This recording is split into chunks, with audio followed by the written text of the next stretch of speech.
Hey everyone, welcome back to another deep dive. Don't forget to like, subscribe, and hit that notification bell if you haven't already. I always forget to say that.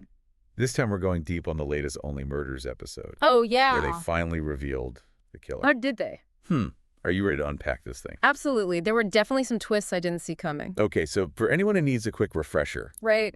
last episode left us hanging Yeah. with the Westies totally in the clear. Wow, yeah. The spotlight shifting to Hollywood Uh-huh. and all eyes on Glenn Stubbins and his connection to the case. Right. But this episode dropped a bombshell. It did. Marshall, Oh, my God. the seemingly harmless playwright, Right. is the one who murdered Stubbins. It's a brilliant reveal, isn't it? The show cleverly used subtle clues and flashbacks throughout the season to hint at his darker side. Uh-huh. Remember that early scene where Saz accidentally hit someone with her car? Oh, yeah. Turns out that mystery pedestrian was Marshall. Yeah, and looking back, you can see how they hid his identity. Oh, yeah. He was always shrouded in shadows or obscured in some way. Totally. It makes you realize just how carefully they crafted this reveal. Absolutely. But here's where things get really interesting. Okay. They also threw in some serious red herrings. Right. Red herrings are those clever misdirections writers use to make us suspect the wrong characters. Uh-huh. Bev Mellon, for example, had a ton of screen time, and her behavior was getting pretty erratic. Totally. Between the script rewrites and her general confusion, Oh my gosh, yes. I was convinced she was somehow involved. Yeah, But it turns out that was all a clever ruse to throw us off the scent. exactly. It highlights her innocence in a really unexpected way. Yeah. And then there's that subplot of Charles and Oliver sneaking onto Ron Howard's movie set. Which at first seemed like just a funny side story. Yeah. But if you look closer, Yeah. it actually connects to some of the deeper themes this season. Uh-huh. Oliver battling his insecurities and Charles wrestling with loneliness. That's what makes Only Murder so good. Mhm. They weave those personal struggles seamlessly into the murder mystery, reminding us these characters are complex and flawed, Right. even amidst the chaos. Speaking of chaos, Okay. let's not forget the major reveal of Saz's original movie script that Mabel found. Oh, yeah. And around the same time, Charles and Oliver were getting the inside scoop from Ron Howard about Marshall's past as a stuntman. Remember, he lost all that gorgeous hair in a stunt gone wrong. So sad. Putting all those pieces together, the script, the burns, the hidden identity, it all pointed to one shocking conclusion. It really did. Marshall suffocated. Poor Glenn Stubbins. Poor Paul Rudd taken from us too soon. Again. Yeah. But while we now know who the killer is, Right, the show leaves us with a giant question mark hanging over his motive. right. Why did he do it? Yeah. We don't have a clear answer yet. Nope. And there were even hints sprinkled throughout the episode that Marshall might not have acted alone. Hold on, are we talking about a second killer? That would be a wild twist, even for Only Murders. Right. Even the clues from the crime scene segment pointed it out. Yeah. Why would Marshall hint at another killer if he was acting alone? It doesn't make sense unless... Unless he's trying to manipulate the situation somehow. Ooh. Remember, Marshall's always struggled with feeling overlooked and underestimated. Right. Maybe suggesting a second killer is his way of feeling smarter, more in control. That's a really interesting point. Yeah. So if there is another killer, who could it be? There are definitely some potential suspects. Okay. That scene from Adaptation where we see Eugene Levy and Marshall together, Uh-huh. watching Charles walk away has been stuck in my head ever since. What? I have a feeling that shot wasn't just a coincidence. Oh, I totally agree. There's definitely something more to that. Yeah. But then we have to ask ourselves, Okay. why shoot Glenn Stubbins in such a public place? Mhm. It seems so reckless, almost like a statement. It's almost like they wanted the murder to be witnessed, to become part of the public spectacle surrounding the play and the movie. Which brings us back to that connection between the two productions. Yeah. We've seen glimpses of how they mirror each other. Uh-huh. But is there a deeper connection we're missing? A hidden parallel that holds the key to understanding everything. It's certainly possible. Yeah. The fact that the murder occurred on opening night of the play, and now we have this whole movie adaptation subplot, Right. it feels like the writers are deliberately drawing parallels between these two creative worlds. Okay, I am officially hooked. You too. This is shaping up to be one wild ride, and that's just part one of our deep dive. Don't go anywhere. We'll be right back with more Only Murders, insights, and theories after a quick break. And don't forget to like, subscribe, and leave your own theories in the comments below. We'll see you in a minute. See ya. Welcome back, everyone. Before the break, we were deep in the weeds of this Marshall reveal, and I don't know about you, but my mind is still spinning. Same here. It's like the writers have woven this intricate web of clues, and every time we think we've untangled a thread, Oh, yeah. another knot appears. But that's what makes Only Murders so addictive.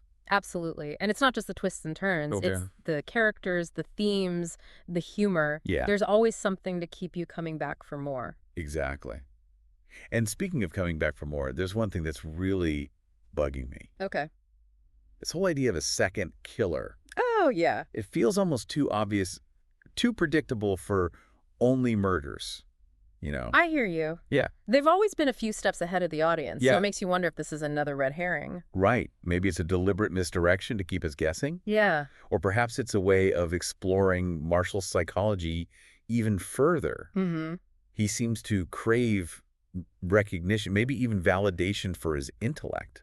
Right. Could this be his way of outsmarting everyone, even from behind bars? That's a fascinating angle. It plays into that theme of identity we were talking about earlier. Marshall is a playwright, someone who crafts stories and manipulates narratives. Right.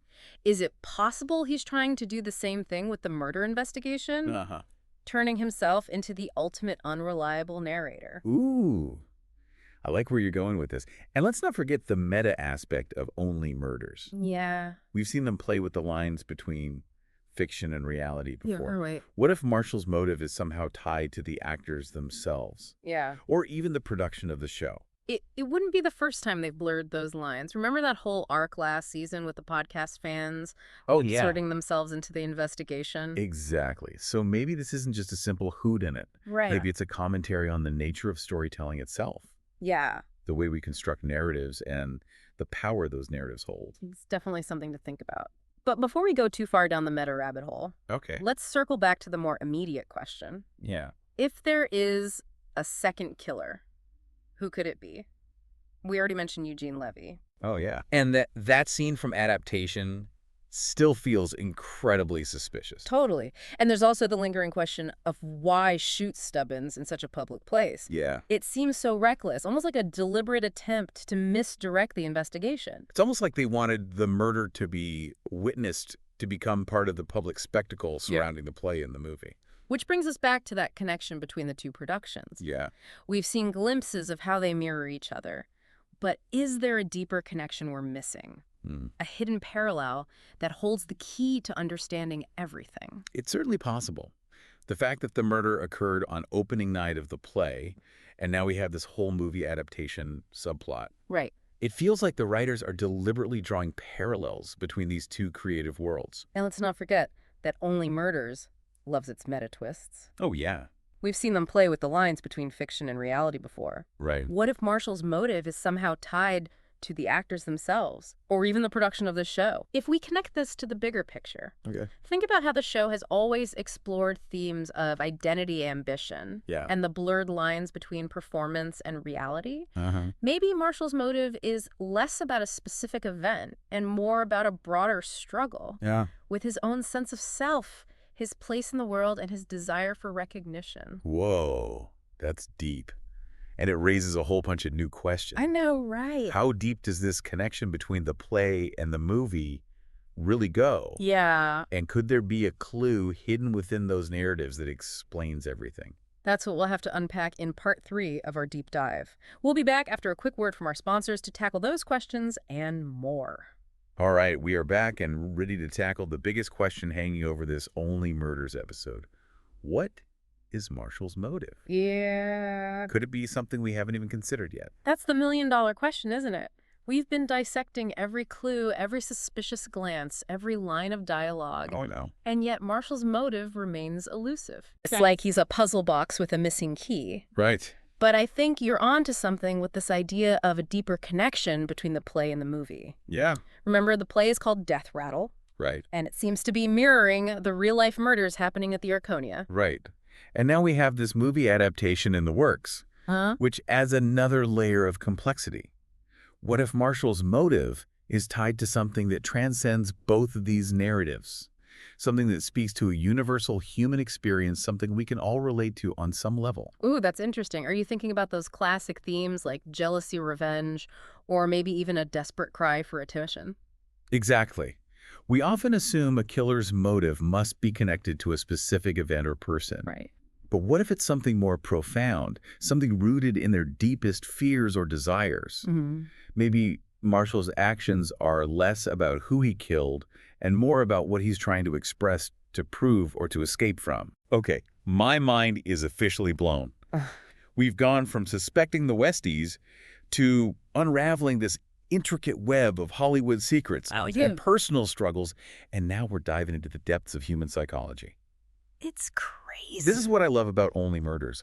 They manage to blend humor mystery and these thought-provoking themes in a way that keeps you completely hooked. They really are masters of their craft, and as we head into the finale, I can't help but wonder if they're going to give us all the answers or leave us with even more questions to ponder. Right. Is Marshall truly acting alone?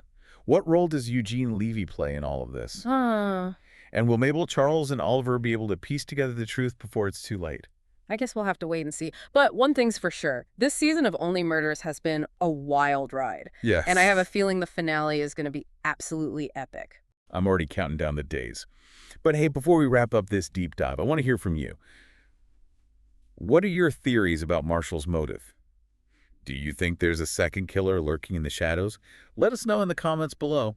And as always, don't forget to like, subscribe, and hit that notification bell so you don't miss out on our next deep dive. Until next time, stay sleuthy, everyone.